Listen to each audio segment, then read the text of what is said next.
मुझे कुछ ऐसा सौभाग्य प्राप्त हुआ कि शशि थरूर जब विदेश राज्य मंत्री थे तब उनके साथ बाहर जाने को मिला, खासतौर से जब संयुक्त अरब अमीरात गए थे तब भी मैं था उस समय वहाँ पर, और बाकी तो सलमान खुर्शीद साहब के साथ भी जाने को मिला। आप तो बस यात्रा में अटल जी के साथ भी गए थे? जी, तो चिदम्बरम जब होम मिनिस्टर थे 26/11 के बाद जब बनाए गए थे तो भी हमने देखा किस तरीके से हुआ।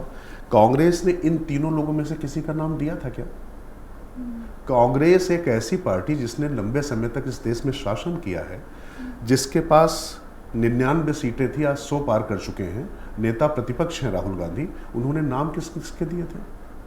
ये निश्चित तौर पर मुझे लगता है कि जब देश को एकजुट होकर अपने सबसे अच्छे लोग को, जब प्लेइंग 11 बनती है तो ये नहीं देखा जाता है कि किसका कोटा कितना है, हम किसको पसंद करते हैं। अगर आपको मैच जीतना है तो यहाँ पर मैच नहीं, यहाँ पर करोड़ों अरबों लोगों की जान जिंदगी सब दांव पे लगी हुई थी, देश की प्रतिष्ठा दांव पे लगी हुई थी।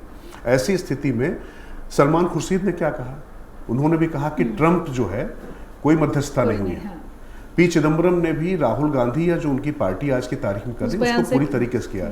अब दिलीप सर यहाँ पर बैठे हुए जिनके पास इतना राजनयिक अनुभव है, तो इनसे अगर हम पत्रकार या कुछ ये बुलवाने की कोशिश करें, ठीक है, रामधारी सिंह दिनकर की कविताएं बहुत अच्छी लगती हैं, सेना को आदेश थमा दो घाटी गैर नहीं होगी, जहां तिरंगा नहीं मिलेगा उनकी खैर नहीं होगी, ये सब बातें ठीक हैं। और जो बात अभी सर ने एक लाइन में कही कि सेना मजबूत हो, तो उसके बाद आपको पता होता है कि कैसे आपको डील करना है। तो ऐसी स्थिति में क्या होता है कि जब आप कहते हैं ना कि तीर जब है प्रत्यंचा पर चढ़ाते हैं, तो अगर आप उसको रोक नहीं सकते हैं तो आपको वो नहीं करना चाहिए।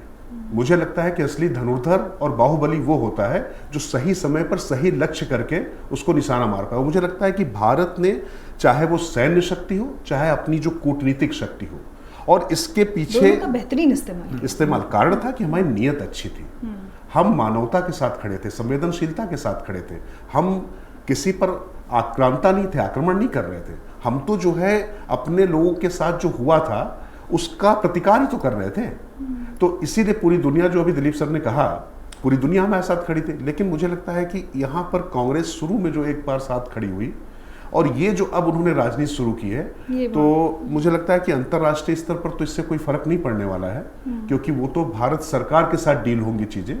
डोमेस्टिक पॉलिटिक्स बहुत कुछ चला करती है। अब इमरान खान को पाकिस्तान ने अंदर करके रखा हुआ, किस तरीके से अंदर करके रखा हुआ, क्या क्या खबरें आ रही हैं, लेकिन पाकिस्तान के जो हुक्मरान हैं जो कर रहे हैं वही तो पूरी दुनिया देख रही है, उन्हीं से तो लोग डील कर रहे हैं। तालिबान अगर आज अफगानिस्तान में शासन में है तो उनके साथ ही डील कर रहे हैं ना। बराक ओबामा क्या सोचते हैं, क्या कहते हैं, अलग बात है, बहुत शक्तिशाली मुल्क है, वहां का डेमोक्रेसी बहुत जीवंत है, लेकिन अभी तो ट्रंप से ही डील करना है ना आपको। तो यहाँ पर डील आपको नरेंद्र मोदी से ही करना है, नरेंद्र मोदी की सरकार से करना है। और नरेंद्र मोदी सरकार ने पिछले कुछ समय में तमाम प्रतिमान बदले हैं, ये आपको मानना पड़ेगा। आज की तारीख में जो आकाश तीर, जो बात सर कह रहे थे, मैं उसको बार बार दोहराऊंगा कि जो हमने सुरक्षा प्रणाली अपनाई है कि हम जब चाहेंगे तब बिल्कुल लक्षित आक्रमण भी करेंगे, और उससे बड़ी बात है कि रोकेंगे।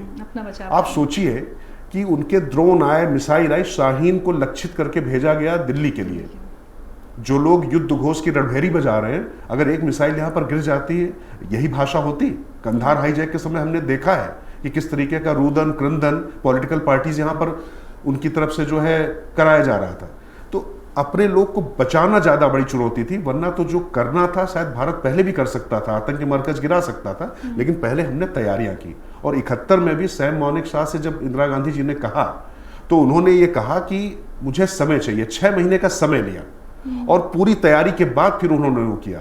तो मुझे लगता है कि डिप्लोमेसी बहुत महत्वपूर्ण अंग है, और उसके साथ साथ में जो रक्षा की अपनी जो जरूरतें पूरी करना है, तो उसके हिसाब से ही डिप्लोमेट्स जाकर, अब भाई सीधी सी बात है ना, हम हनुमान और अंगद की अगर बात करते हैं तो वो जानते हैं ना कि हमारी सेना कितनी शक्तिशाली है, हमारा लक्ष्य क्या है, तो जो दूत होता है उसकी शक्ति उसी हिसाब से बढ़ती चली जाती है ना।